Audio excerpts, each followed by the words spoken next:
So good evening everyone. So we'll be doing our lab ITP 130, so laboratory 1 creational design pattern.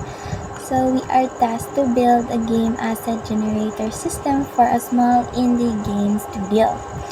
So our job is to implement multiple creational patterns to fix and extend the system. So we have 3 phases. We have the Sprint 1, the factory battle, Sprint 2, the abstract arsenal, Sprint 3, the ultimate refactor.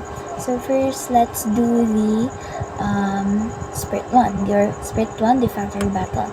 So implement a factory method that creates different types of game characters. Example is warrior, mage, and archers. So each character must have different attack styles. Extend the factory to support new characters without modifying existing code. So as you can see here sa to ang VS Code, the code that we have right here right now. So naatay character interface, which is kani siya. So kani siya diri public interface character na asiyay method ginatawag na void attack. So every character must implement this method. Next is we have the concrete character classes, kaning warrior, mage, og archer. So as you can see no, lain-lain silang mga attack styles. The warrior is warrior slashes with a sword, and mage casts a powerful fireball. Archer shoots an arrow. So lain-lain sila fighting styles, pero as you can see same sila og method. So next is we have the character factory, or what we call as the factory class. So kani siya no, this factory class implementation, mano siya factory class implementation. The factory decides which class in states based on its output. So ana kung asa siya dapat mabutang na output no, kuan niya i-return niya.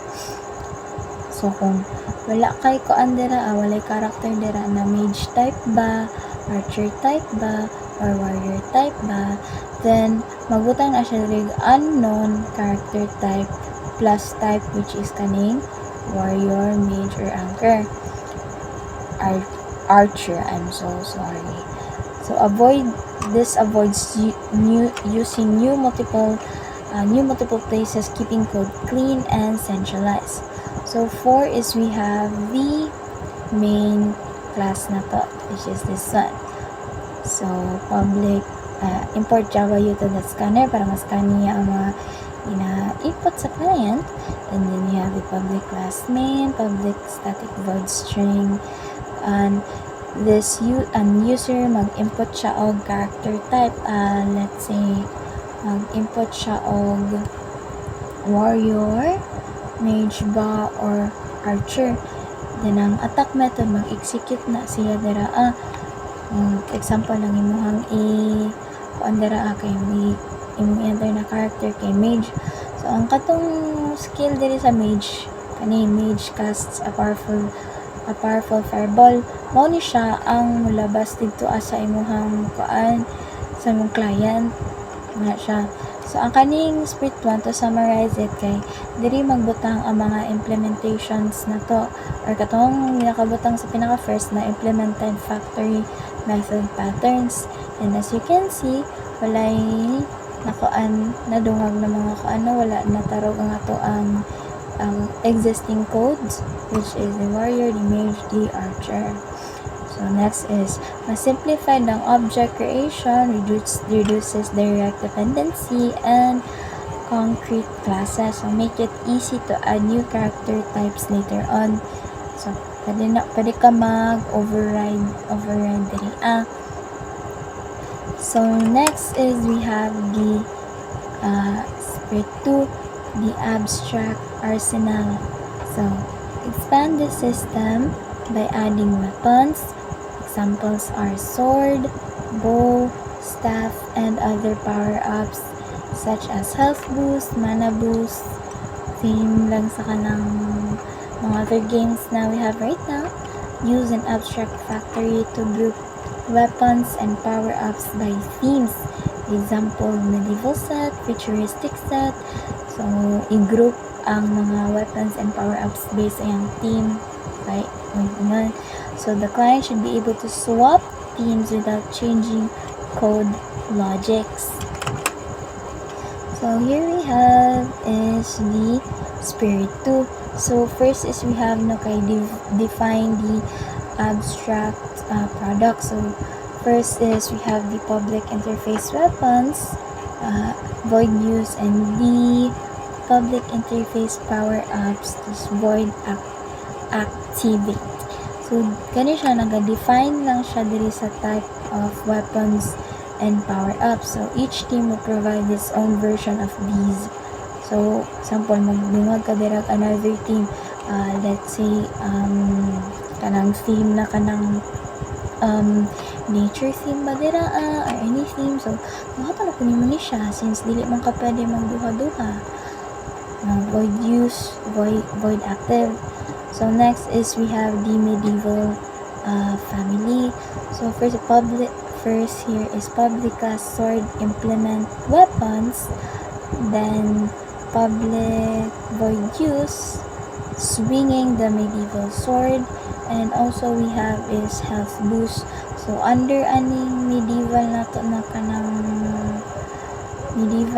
family is we have the health boost and the sword. So medieval nadira ang medieval weapons and katong power ups niya. So muna siya restoring 50 HP na. So next is we have the futuristic na family. Tara, futuristic na to na family. Laser gun. Atay laser gun diri. Public void use system that outlet print is muna malabas no. Pag imo siya ni gamit ng use. Then, same goes for the energy shield. So, question na, magamit pa wag yapon ni siya o kaning active pulihan siya o use. Dili siya magana kay based man sa itong gigamit nila mo man ni ang iyahang methods na need. So kung mag-power up ka tas imong gamiton kay void use, dili na siya pwede kay dapat imong gamiton man na kanang method is katong sa weapon kay para mo work siya. Then next is we have the moto na nasa kaan naman to futuristic. As we have here the abstract factory and concrete factories. So abstract factory interface dara public interface game set factory. Weapons, create weapon, power up, create power up.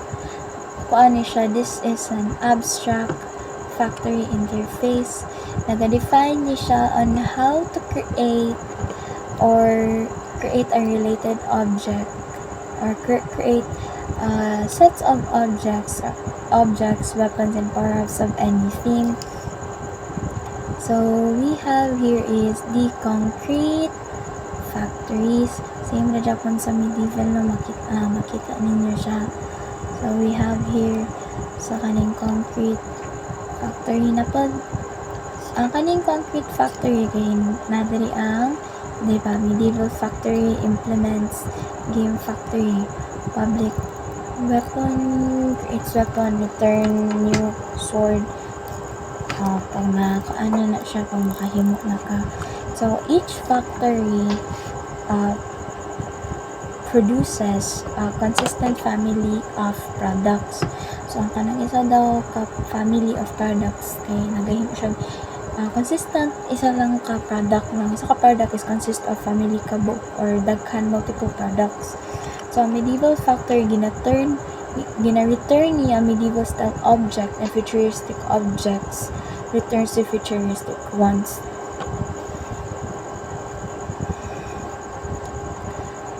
So muna siya diri kani para ni sa kaning client na to sa client. So import Java util scanner kuan na to for the client, and we have is public class abstract factory, and here we have is So, mulabas ni siya, na choose team, papilion imong client. Tapos kung pili siya og medieval, mo to diri mulabas ang mga medieval na katong mga weapons, power-ups, so on so forth. Then diri apod sa kaning futuristic ka, malabas pod ang mga futuristic na weapons o futuristic na mga power-ups. So, the third one is the Sprite 3, the ultimate refractor. Choose any two patterns from the following and integrate them into the system. Singleton, ensure only one game manager exists. Builder constructs complex game characters with customizable attributes. Example, mage with fire spell plus staff plus extra mana. Prototype, clone existing characters for spawning multiple enemies. So, next is we have the sa ika-tulo. Ang akong gipili here is the singleton and the builder pattern. So, katong ang singleton is only one game manager instance, and the builder pattern is flexible step-by-step character creation, which is pwede ka pili maka-create sa mga character. So we have here first of the is the singleton na to na pattern. So public class game manager, public static manager instance, private string game state, private game manager. This game nag-initialize siya dari na part. Then we have here is ang constructor nato is public dyan na siya to prevent external installations. So get instance na naandari aning na get instance diri sabot ano kanina diba instance diri kanang get instance, ensure only one instance exists. Pag daghan kag instances or two or more, then kana siya di na siya pwede kay ang ato man gipili kay singleton raman, which is isa lang ka game manager instance. So dili na siya pwede. So controls game-wide settings or state. No. The next is we have the singleton. Pag-test na to ta singleton na yan. Siya both GMI and GM2 refer to the same object. So kani si GM1 and si GM2 isa lang daw ni siya ka objects, no? So na siya. Pag mag same instances na siya, mo ni mo prompt siya ilabas niya to si GM1 at si GM2. And next is we have the builder pattern.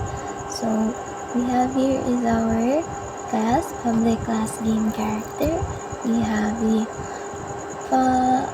private string name, private string weapon, private string ability, private boolean, extra mana. So here naga-construct or instantiate diri og mga objects para na siya masudlan. So show public info ni information sa to ang na character sa to ang mga objects. Ang character name plus name sa character, which is na diri naka-store. Then weapon plus weapon, which is diri gyapon sa weapon naka-store, plus this ability plus disability, which is diri gyapon naka-store. Then this extra mana plus extra mana is diri gyapon naka-store. Now so kani private constructors ni diri siya, no? Private constructors prevents direct creational of the characters. So builder handles all property setups and show info displays the built characters details. So mo show diri ang katong mga na build na nimo ng mga characters. Next is we have the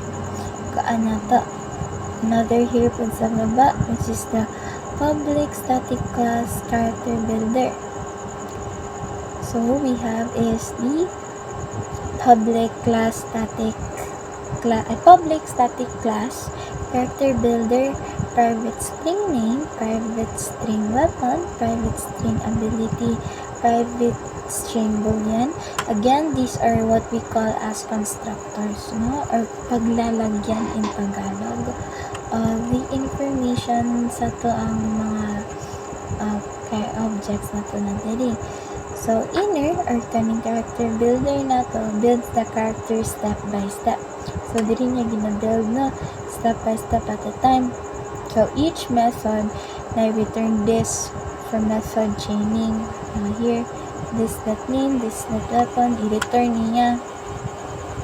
Tapos kaning build diri, build, open and close, returns the completed character. Once na-complete na ni siya tanang diri return, then ang kaning build, ibalik na niya ni. So, return niya tanang once completed. Tapos mo ni siya ang sa client. So, shows how to build their objects a readable way. And optional attributes can be added and skipped easily. So, sa kanang ang sprint day, summary niya, singleton pattern ensures only one game manager exists. So, ni siya, diri pag same instances, mo question siya, tas GM1, GM2, same object lang ni siya, and dapat lang isa na jud ka buo. So, let's show the builder pattern, which allows flexible creation of complex characters. Kani siya, and then i-return na niya once ma-complete kaning build, once ma-complete na niya tanan og return, so i-return po niya balik. So both patterns together improve control and customization. So mas ma-enjoy ang mga players and people out there to customize the game more. So ito siya. By using these creational design patterns, the system becomes much more easier and simple. Maintain, extend, and manage. Dali ra siya ma-manage. Each pattern nag-play siya og kanang key role in organizing the object creation process. So, ang factory method is for more flexibility, and abstract method kay for groupings. Tapos, ang singleton kay builder is to management and customization. Together, kaning mga patterns na gipangamit diri is they can be a strong foundation for future game expansions. That's all. Thank you.